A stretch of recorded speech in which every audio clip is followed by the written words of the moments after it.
하나님 말씀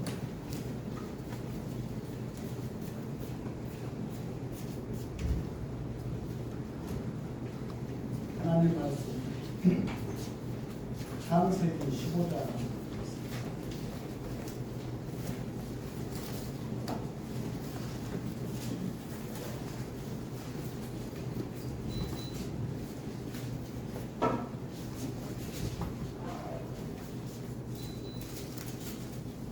창세기 15장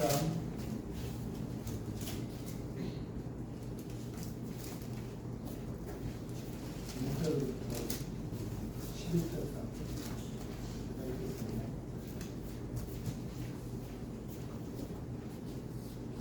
이후에 여호와의 말씀이 이상 중에 아브라함에게 임하여 가라사대 아브라함아 두려마라 나는 너의 방패요 너의 지극히 큰 상급이니라. 아브라함이 가로되 주 여호와여 무엇을 내게 주시는가. 나는 무자하오니 나의 상속자는 이 다메섹 엘리에셀입니다. 아브라함이 또 가로되 주께서 내게 실을 많이 주셨으니 내 집에서 기르는 자가 나의 후사가 될 것입니다. 여호와의 말씀이 그에게 임하여 가라사대 그 사람은 너의 후사가 아니라 내 몸에서 날 자가 내 후사가 되리라 하시고 그를 이끌고 밖으로 나가 가라사대 하늘을 우러러 뭇별을 셀 수 있나보라. 그에게 이르시되 내 자손이 이와 같으리라. 8절부터 같이 읽겠습니다. 아브라함이 여호와를 믿으니 여호와께서 이를 그의 의로 여기시고 또 그에게 이르시되 나는 이 땅을 내게 주어 너를 삼게 하려고 너를 갈대아에서 이끌어낸 여호와라. 그러되 주 여호와여 내가 이 땅으로 무엇을 무엇으로 아느냐. 여호와께서 그에게 이르시되 나를 위하여 3년 된 암수와 3년 된 암염소와 3년 된 수양과 산성들기와 짚부대기를 취하였으며 아브라함이 그 모든 것을 취하여 그 중간을 쪼개고 그 쪼갠 것을 마주대야 놓고 그것에는 쪼개지 아니하였으며 솔개가 그 사체를 내릴 때에 아브라함이 쫓았다. 오늘은 말씀을 통해서 아브라함아 두려워 말라 나는 너의 방패요 내 지극히 큰 상급입니다. 주제로 말씀드리도록 하겠습니다. 창세기는 원래 50장으로 되어 있습니다. 그리고 1장부터 11장까지 12장부터 50장까지 이렇게 크게 두 장으로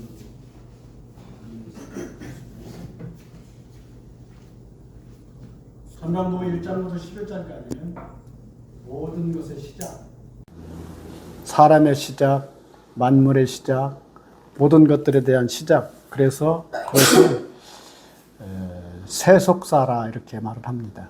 그리고 이제 12장부터는 아브라함부터 시작해서 하나님의 구원의 역사, 구속사를 이렇게 두 부분으로 나뉘어져 있다고 생각이 들어집니다.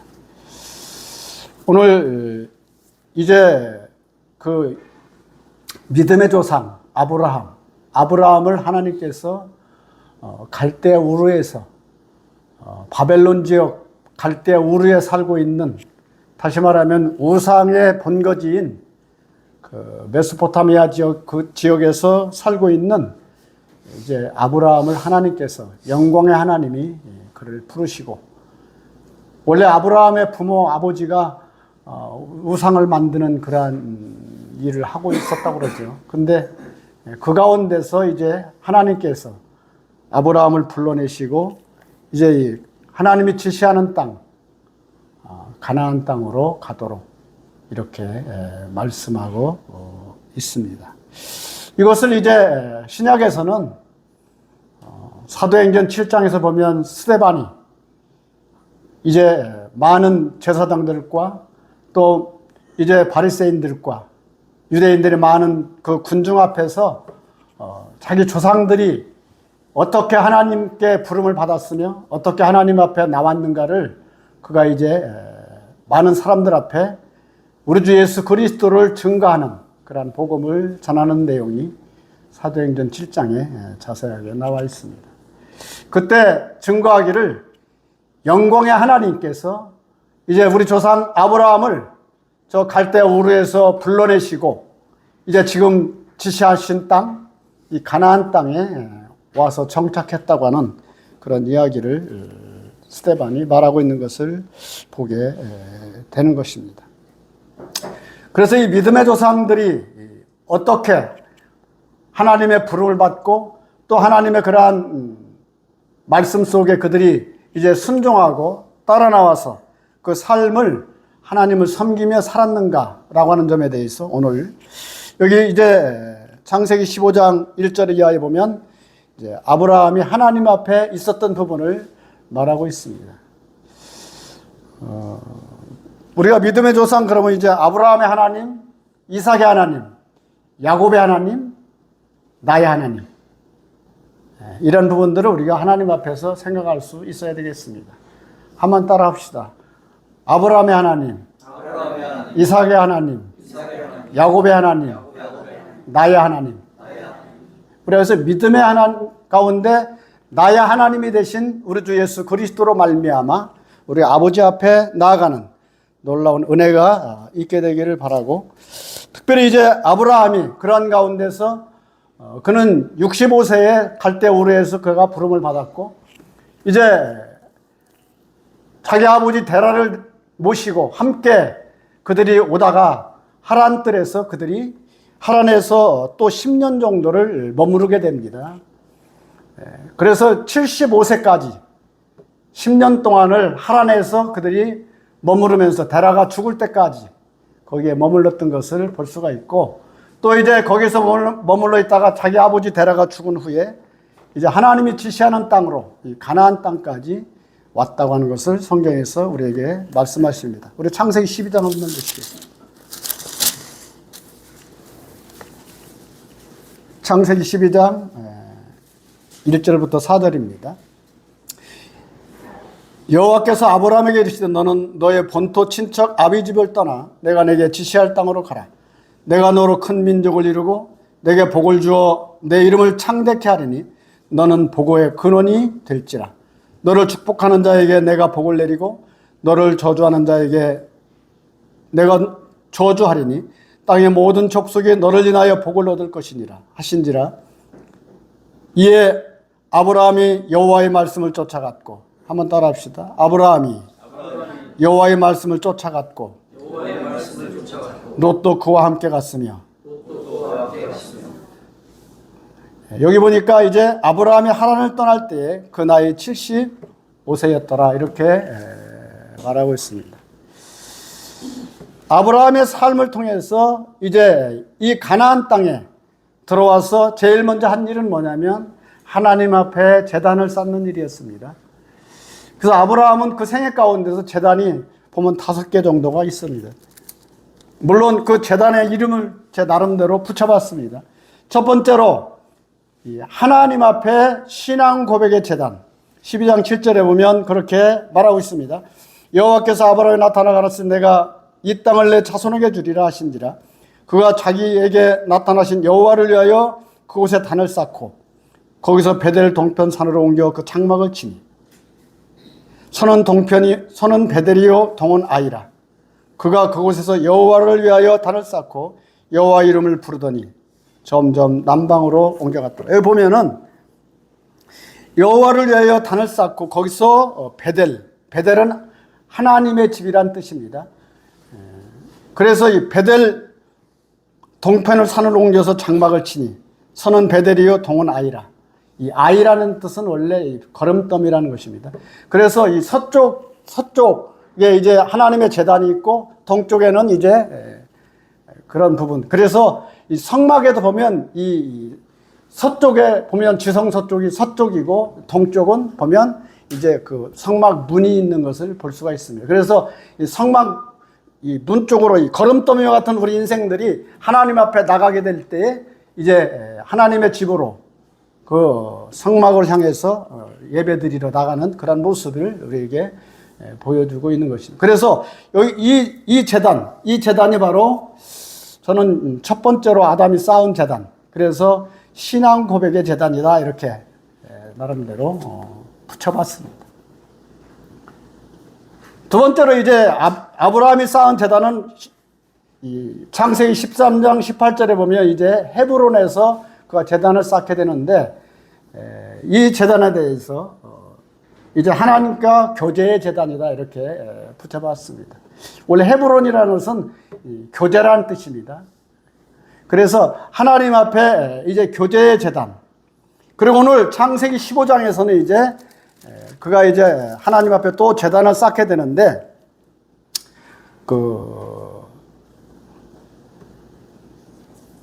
85세쯤 됐을 때 그가 가나안 땅에 들어와서 이제 10년 정도 지나서 85세쯤 됐을 때 하나님 앞에 나아가는 이런 부분을 보여주시고 있습니다. 물론 이 10년 사이에 아브라함에는 여러 가지 일들이 있었습니다. 가나안 땅에 기근이 들었고, 기근이 들음으로 말미암아 이제 양식을 찾아서 점점 남방으로 옮겨가다가 애굽으로 들어가는, 애굽에 내려갔던 사건이 이제 창세기 13장에 나와 있습니다. 그러나 이제 애굽으로 내려가서 바로 앞에서 그들이 낭패를 당하고 자기 부인을 빼앗길 뻔한 그런 사건이 거기에 보면 나오고 있습니다. 그래서 거기에서 이제 낭패를 당하고 이제 아브라함이 이제 그것을 깨닫고 다시 그곳에서 이제 가나안 땅으로, 원래 하나님이 약속하신 그 땅으로 다시 돌아오게 되는데, 거기에서 보면 이 롯과 아브라함이 이제 함께 동행합니다. 물론 처음부터 롯은 오늘 창세기 12장의 말씀대로 아브라함은 말씀을 쫓아갔고 롯은 아브라함 사람을 따라갔던 것을 보게 됩니다. 그래서 이 말씀을 쫓아가는 삶과 사람을 따라가느냐, 하나님 말씀을 쫓아가느냐, 이것이 굉장히 중요합니다. 그래서 아브라함은 하나님이 주신 말씀을 따라 자기의 삶을 살아갔고, 또 아브라함과 롯의 차이가 있다면 말씀을 따라가는 것과 사람을 따라가는 차이. 두 번째는 아브라함은 그 삶에 있어서 항상 제단이 있었습니다. 그런데 롯은 제단이 없습니다. 소와 장막은 갖고 있었지만 롯도 소와 장막을 갖고 있었고, 아브라함도 소와 장막이 있고, 이제 반면에 그에게는 제단이 함께 있었던 것을 보게 됩니다. 우리 인생의 삶을 통해서도 어쩌면 우리의 신앙생활을 통해서도 이 삶에 필요한 것들, 장막이 있고 먹을 것이 있어야 되지만, 그러나 그 가운데 제단이 반드시 있어야 된다라는 사실을 우리가 하나님 앞에 생각해 볼 필요가 있습니다. 그러니까 믿음의 사람 아브라함, 물론 롯도 불 가운데 구원을 얻은 자와 같이 구원받은 사람의 표로 성경에서 우리에게 가르치고 있습니다. 롯도 구원받은 사람이야. 소돔성에서 그가 불 가운데서라도 그 영혼이 구원을 받은 사람인데, 왜냐하면 이 신약에서도 롯에 대해서 그렇게 평가합니다. 의로운 롯이라고 이렇게 신약 성경에서 롯에 대해서도 평가합니다. 그러나 의로운 롯이 고통하는 가운데 살았다. 왜? 그는 하나님 앞에 제단이 없었고 삶이 그렇게 세상적으로 살았기 때문에 그런 고통하는 삶을 살 수밖에 없었다는 점을 말씀합니다. 그래서 우리가 거듭난 사람들, 구원받은 사람은 반드시 하나님 앞에 예배가 있는, 제단이 있는 삶을 살아야 된다라는 점을 우리가 상기할 필요가 있는 것입니다. 오늘날 많은 사람들이 예수를 믿고 구원받고 하나님 앞에 살아간다고 하지만, 그러나 그 삶에 있어서 실제 하나님 앞에 나아가는 제단이 있느냐 없느냐라고 하는 점에 대해서 우리가 생각해 볼 필요가 있는 것입니다.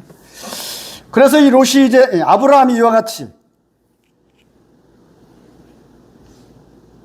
이제 가나안 땅에 거한 지 또 한 10년 정도 지났을 즈음 해서 아브라함의 마음에 여러 가지로 번민이 들어왔습니다. 왜냐하면 이제 하나님이 약속하신 대로 너의 자손이 이제 별과 같이 또 많은 자손이 있을 거라고 얘기했는데, 내 씨로 말미암아 모든 사람이 복을 받고 이렇게 된다고 약속하셨는데 아브라함에게는 아무런 것이 없는 것입니다.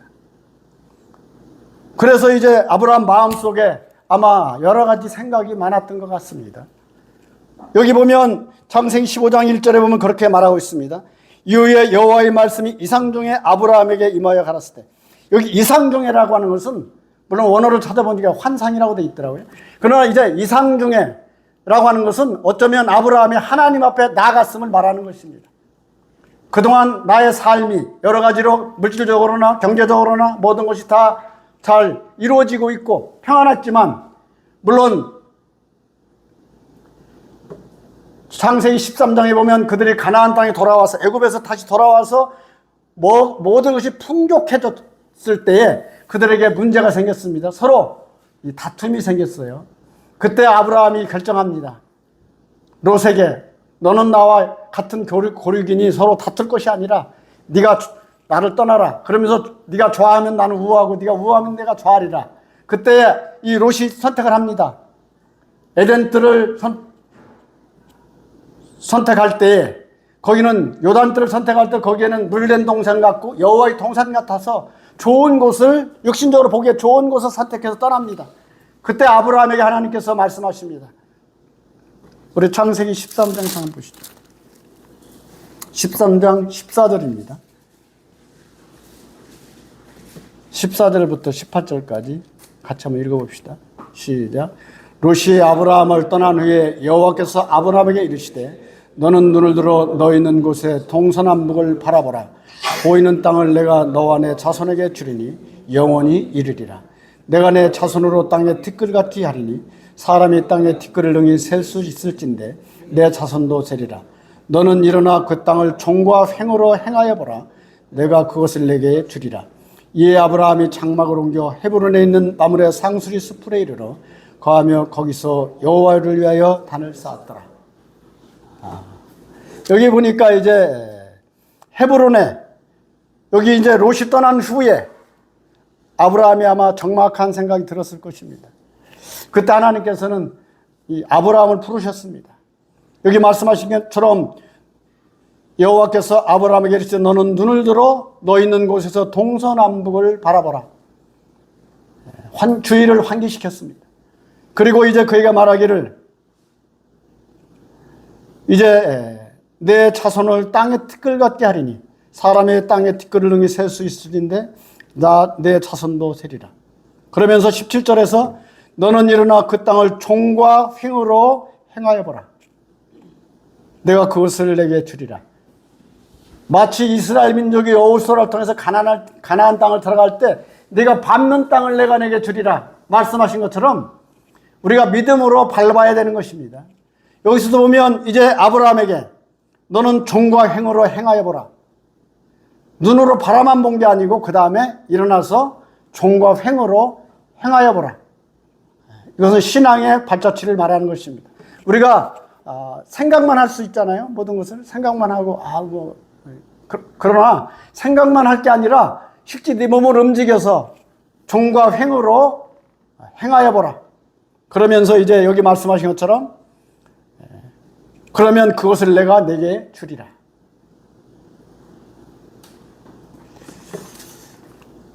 그러면서 여기 18절에 말씀하신 것처럼 이제 아브라함이 장막을 옮겨 헤브론에 있는 마므레 상수리 숲에 이르러 거기서 여호와를 위하여 단을 쌓았더라. 저는 이 제단에 대해서 그 교제의 제단이다 이렇게 말씀을 붙여봤습니다. 왜냐하면 헤브론이 교제란 뜻입니다. 그래서 하나님과의 교제의 제단. 우리는 이제 날마다 그러한 하나님과의 교제의 시간들이 때때로 필요하다라는 점에 대해서 생각해 볼 필요가 있습니다.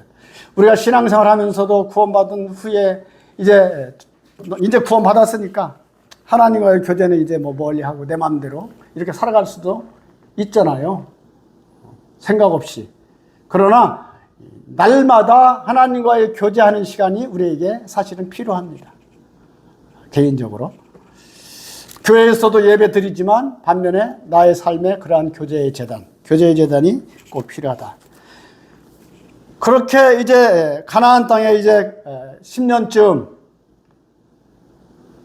거했는데 여러 가지로 이제 물론 14장에도 보면 이제 그 가정에서 가솔들을 거느리고 훈련시키고 해서 318인의 그 가솔들이 있었잖아요. 그것은 아브라함이 열심히 살았음을 말하는 것입니다.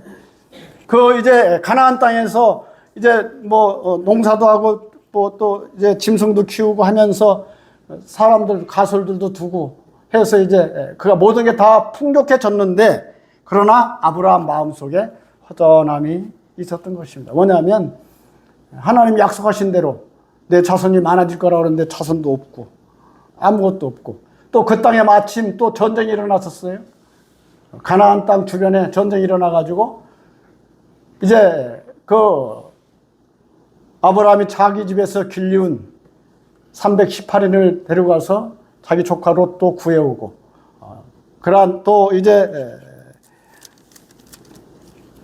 거기에 있는 제사장을 통해서 축복도 받고, 그렇게 왔는데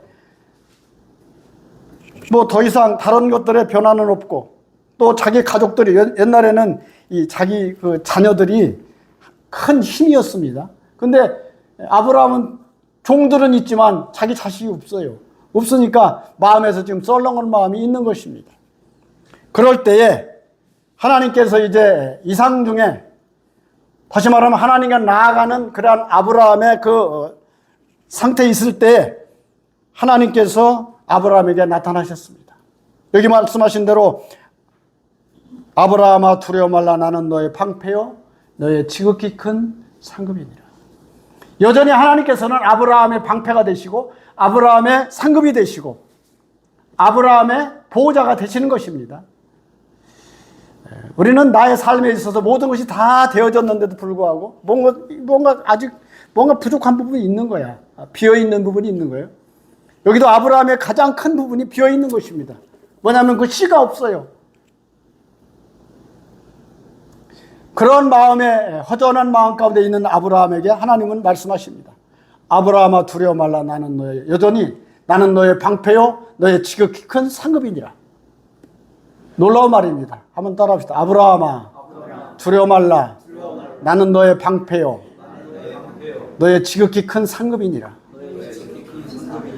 그래서 우리가 끝까지 아브라함이 하나님을 붙들었듯이 우리들도 끝까지 하나님을 붙드는 것이 필요합니다. 나의 주님을, 나의 마음속에 그러한 주님을 붙들고 그러한 주님 앞에 나아가는 우리의 삶이 필요한 것입니다. 그런데 아브라함은 그거에 대해서 인정할 수가 없었어요. 왜냐하면 자기 환경이 그러니까. 이 당시에 자기 가족들이 없다면 주변에 있는 많은 작은 이 부족들이 많았거든요. 그들이 어느 날 갑자기 쳐들어와서 자기를 망하게 할 수도 있어요. 여러 가지 두려움이 있는 가운데서, 그러나 아브라함에게 하나님 말씀하시기를 이제 너는 두려워 말라. 그리고 여기 이제 나는 너의 방패요 지극히 큰 상급이라고 말할 때 아브라함은 그렇게 말하는 것입니다. 3절에 보니까 아브라함이 또 가로되 주께서 내게 씨를 주지 아니 주셨으니 내 집에서 길리운 자가 나의 후사가 될 것이니이다. 아브라함은 굉장히 현실적인 생각을 했습니다. 왜? 자기 집에 충성된 종이 있으니까 이 종을 나의 후사로 삼으면 되겠다라고 현실적으로 생각합니다. 지극히 현실적인 것입니다. 그러나 하나님은 말씀하십니다. 여호와의 말씀이 그의 임하여 가라사대 그 사람은 너의 후사가 아니라 내 몸에서 날 자가 내 후사가 되리라 하시고. 5절은 다 같이 한번 읽어봅시다. 시작. 그를 이끌고 밖으로 나가 가라사대 하늘을 우러러 뭇별을 셀 수 있나 보라. 또 그에게 이르시되 내 자손이 이와 같으리라. 아브라함을 밖으로 나가보라고 했어요. 야, 너 밖으로 나가봐. 이것은 어쩌면 주의를 환기시키는 것입니다. 우리는 어떤 조그마한 곳에 갇혀 있을 수 있어요. 내가 환경의 어떤 작은 곳에 내가 갇혀 있고 그 생각 속에 머물러 있을 수가 있습니다. 나의 환경과 나의 주변은 아주 협소하고 작지만 내가 섬기는 하나님은 광대하시다. 한번 따라해보세요. 하나님은 광대하시다. 내가 알 수 없는 것을 하나님은 행하십니다. 내가 생각지 못한 것을 하나님은 이끌어 가십니다. 여기서 보니까 그를 이끌고 밖으로 나가 주의를 환기시키는 것입니다. 우리는 내 생각 속에 머물러 있을 필요가 없습니다. 하나님께서 나를 이끌어 주시고 도우신다고 하는 놀라운 사실을 생각 밖에서 역사하시는 하나님을 우리 가운데 말씀하신 것입니다. 누가복음 5장에 보면 이 베드로가 밤이 맞도록 갈릴리 바다에서 고기를 잡습니다.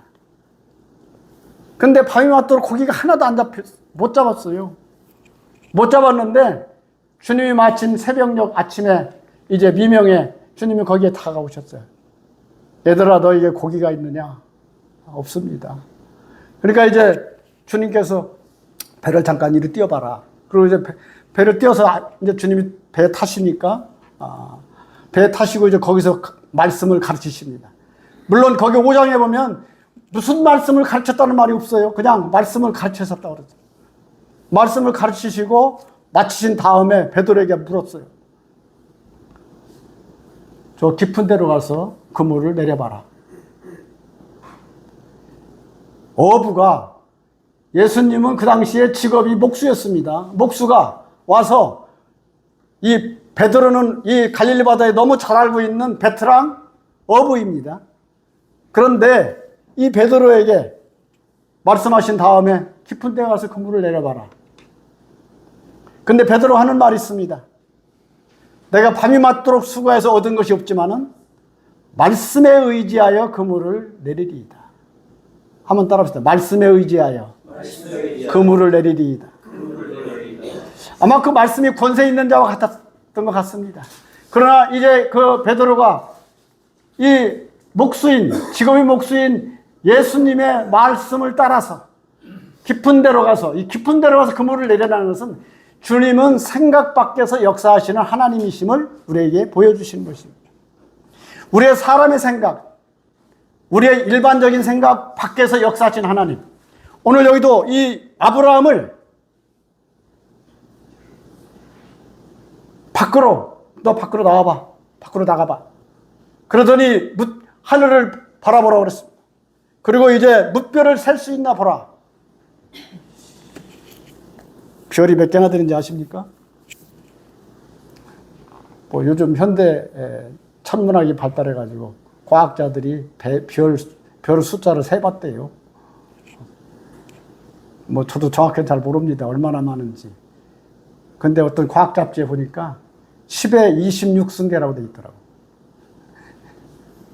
어떤 사람은 뭐 1000억 개의 뭐 은하수가 있고 1000억 개의 은하수가 있어서 은하계 하나에 별이 뭐 1000억 개가 있고 한 은하계가 또 그런 은하계가 1000억 개가 있어가지고 뭐 그렇게 있다고 하는데 그 사람은 그렇게 써놨더라고.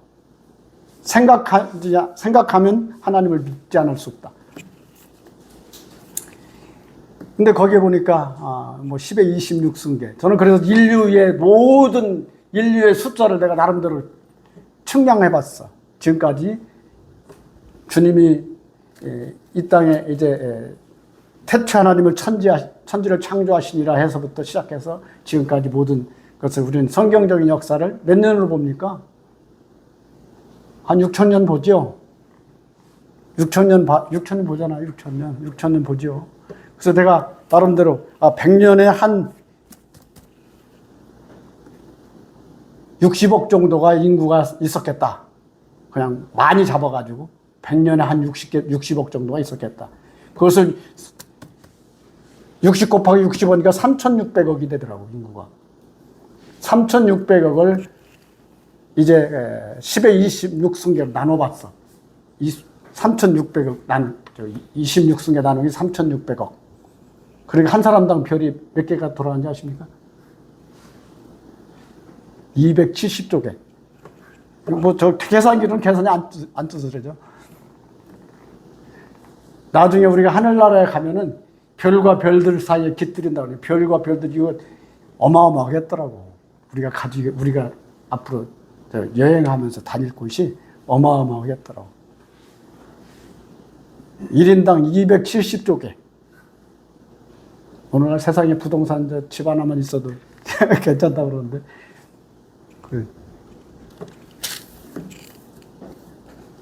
어쨌든 잠시 다른 부분은 흘렀는데 어쨌든 간에 여기 보니까 아브라함을 밖으로 나오라고 그러시고 이제 하늘을 우러러 뭇별을 셀 수 있나 보라.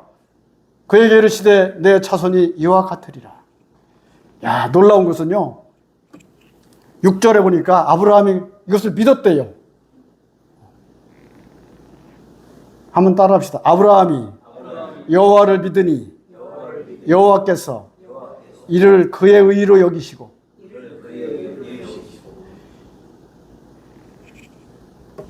로마서 4장 3절에는 그렇게 말합니다.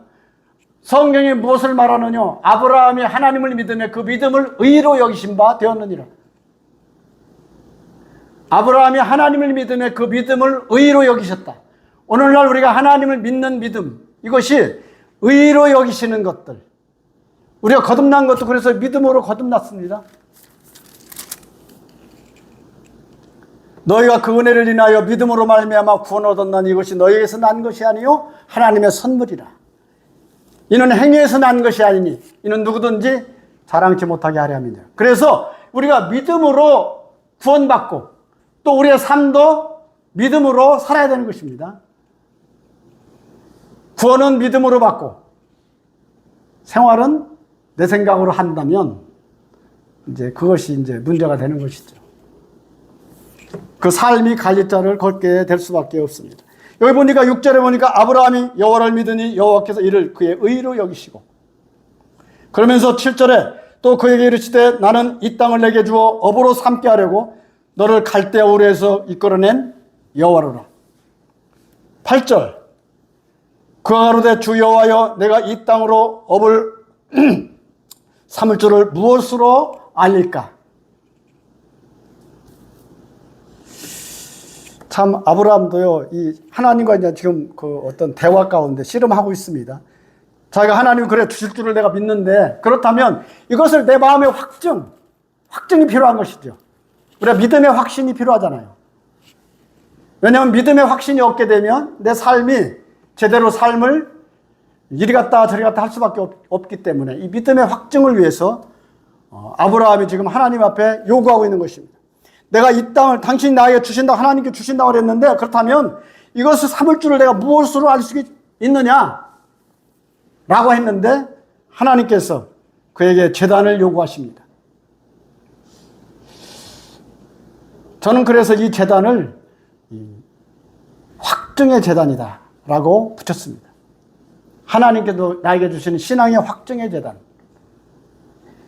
우리가 하나님께 나아갈 때는 그래서 반드시 제단이 필요하고, 여기 보니까 그냥 제단만 쌓으라는 게 아니라 뭐 여러 가지 짐승들을 얘기했어요. 뭐 3년 된 암소와 3년 된 암염소와 3년 된 수양과 산비둘기와 집비둘기 새끼를 취하지니.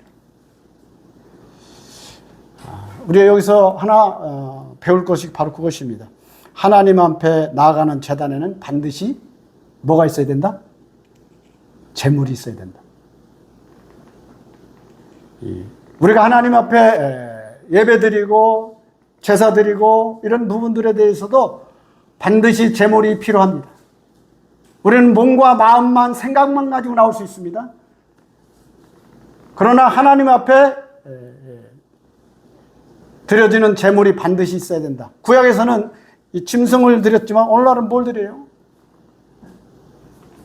물론 우리의 재물의 예표 되시는 우리 주 예수 그리스도로 말미암아 나의 삶에서도 너의 보물이 있는 곳에 내 마음이 있다고 말씀하신 것처럼 우리가 그 하나님 앞에 그래서 예배 드릴 때에도 반드시 이러한 재물이 필요하다라는 점에 대해서 우리가 인식할 필요가 있습니다. 뭐 교회 요즘 뭐 어떤 교회들 뭐 교파는 그렇잖아요. 그래 막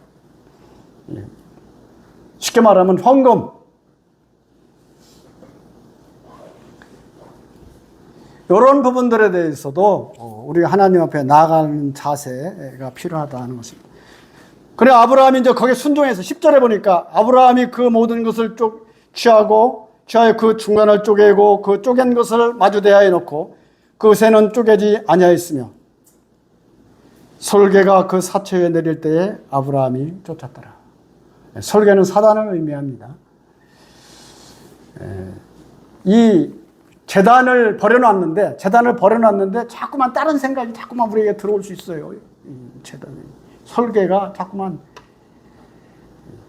어떤 사람은 그런 말 하죠.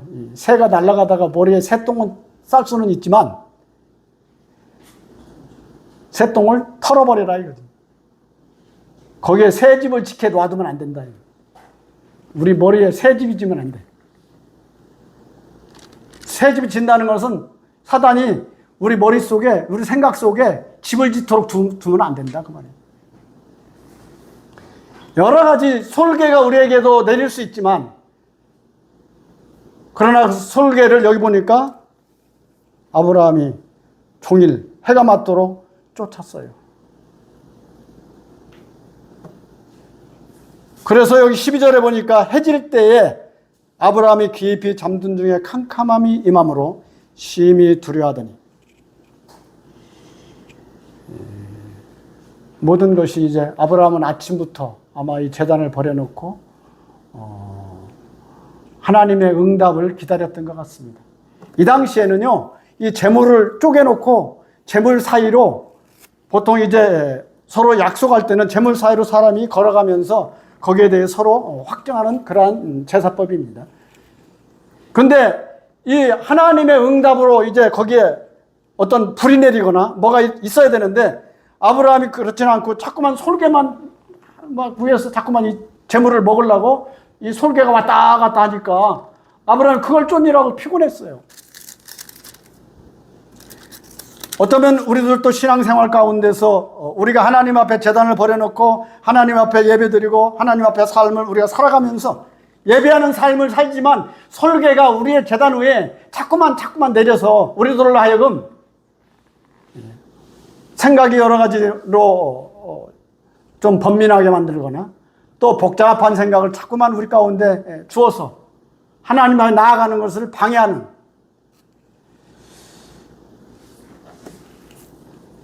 근데 해질 때까지 아브라함이 이제 피곤해서 아마 깊이 잠들었다고 그랬습니다. 이 깊이 잠들었다는 이 깊이란 말은요, 창세기 2장에 보면 아담을 깊이 잠들게 하시고 이제 거기에서 갈빗대를 취하여 여자를 만들었던 것처럼 이 죽음과 같은 잠을 말하는 것입니다. 죽음과 같은 깊은 잠. 그런데 거기에 이제 하나님이 응답이 왔어요. 13절에 보니까 여호와께서 아브라함에게 이르시되 너는 정령이 알라. 내가 내 자손이 이방에서 객이 되어 그들을 섬기겠고 그들을 400년 동안 내 자손을 괴롭게 하리니 그 섬기는 나라가 내가 징치할지며 그 후에 내 자손이 큰 재물을 이끌고 나오리라. 15절부터 17절까지 같이 읽겠습니다. 시작. 너는 장수하다가 평안히 조상에게로 돌아가 장사될 것이요 내 자손은 4대 만에 이 땅으로 돌아오리니 이는 아모리 족속이 죄악이 아직 관영치 아니함이니라 하시더니 해가 져서 얻을 때에 연기나는 풀무가 보이며 타는 횃불이 쪼갠 고기 사이로 지나더라. 드디어 하나님의 응답이 왔습니다. 이걸 횃불 언약이라고 합니다. 오늘날 우리들의 삶을 통해서도 하나님께서 나에게 확증해 주시고 그 확정된 말씀을 통해서 우리들을 이끌어 가시는 놀라우신 부분을 말씀하십니다. 아브라함은 이후에 이제 마음에서 그렇지, 하나님이 이제 나에게 그렇게 하신다로 약속하시겠지 하고서 이제 아브라함이 그 삶을 살아가는. 근데 여전히 아브라함이 육신적인 방법을 또 그 다음에 취하는 것을 보게 됩니다. 인간은 다 연약하기 때문에 믿음의 조상 아브라함도 육신적으로 했다가 다시 영적으로 돌아왔다가 다시 육신적으로 했다가 다시 영적으로 돌아왔다가 우리는 그렇게 생각할 수 있어요. 믿음의 조상 아브라함도 그랬는데 뭐 나는 뭐 어쩐가. 그러나 어쨌든 간에 하나님께서 이 아브라함을 통해서 오늘 여기 보니까 이게 85세쯤 됐을 때 아브라함에게 일어났던 현상입니다. 그러나 하나님께서 오늘 또 아브라함에게 말씀하십니다. 여전히 아브라함아 두려워 말라. 나는 너의 방패요 너의 지극히 큰 상급이니라. 이사야 41장 10절에 보면 그런 말씀 써요. 두려워 말라 내가 너와 함께함이니라. 놀라지 말라 나는 내 하나님이 됨이니라. 내가 너를 도와주리라. 나의 의로운 오른팔로 너를 붙들어 주리라. 우리가 생각한 대로 모든 일이 잘 진행이 안 되면 마음에 두려움이 생깁니다. 아, 이게 맞은가?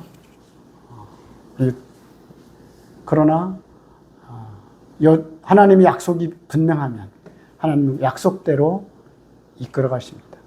오늘 여기 이제 아브라함에게도 너는 이제 밖으로 나와서 네 방에서 그냥 집에서 방에서만 이렇게 생각하지 말고 이렇게 갇혀 있는 곳에 갇혀 있는 공간에 생각하지 말고 나와서 하늘을 우러러 뭇별을 셀 수 있나 보라. 이 하나님의 창조를 본 것입니다. 다윗도 또 시편 기다가 보면 시편 19편에 보면 그런 고백이 나오죠. 하나님은 하늘을 우리 19편 보시죠. 저 그 말씀 외웠었는데 또 얼른 잘 안 나오네. 19편 1절에 하늘이 하나님의 영광을 선포하고 궁창이 그 손으로 하신 일을 나타내는도다.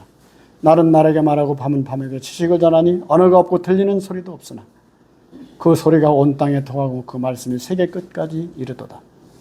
하나님의 해를 위하여 하늘에 장막을 베푸셨도다. 해는 그 방에서 나온 신랑과 같고 그 길을 달리기 기뻐하는 장사 같아서 하늘 이 끝에서 나와서 하늘 저 끝까지 운행하며 그 온기에서 피하여 숨은 자 없도다. 여호와의 율법은 완전하여 영혼을 소성케 하고 여호와의 증거는 확실하여 우둔한 자로 지혜롭게 하며 여호와의 교훈은 정직하여 마음을 기쁘게 하고 여호와의 계명은 순결하여 눈을 밝게 하도다. 그래서 우리가 하나님의 영광, 하나님은 이 우주 만물을 다 창조하신 하나님, 그 하나님의 놀라우신 은혜를 생각하고 은혜 가운데서 우리 마음이요 하나님의 형상을 닮았기 때문에 우리 영혼이 하나님의 형상을 닮았기 때문에 우주를 품을 수 있는 마음이 있어요. 그런데 이 죄된 마음이 좁아져 가지고 어떤 때는 아주 그냥 어둠 속으로 기어들어가면 아주 쪼그매져 가지고 그렇습니다. 신기합니다. 그래서 우리가 하나님의 형상을 닮은 이 만물을 우리가 생각해보고 그럴 때는 우리 마음이 이렇게 넓어집니다. 넓은 마음이. 우리를 넓은 곳에 시편 18편에 보면 우리를 넓은 곳에 세우셨도다 그랬어요. 우리를 넓은 곳에 세우시고 이제 마치 아브라함에게도 너는 동서남북을 바라보라. 그리고 종과 횡으로 행하여 보라. 오늘은 시편 여기 창세기 15장에서는 밖으로 나와 하늘을 바라보라. 뭇별을 네가 셀 수 있나 보라. 나는 너의 방패요 너의 지극히 큰 상급이니라. 한번 따라합시다. 나는 너의 방패요 너의 지극히 큰 상급이니라. 감사합니다.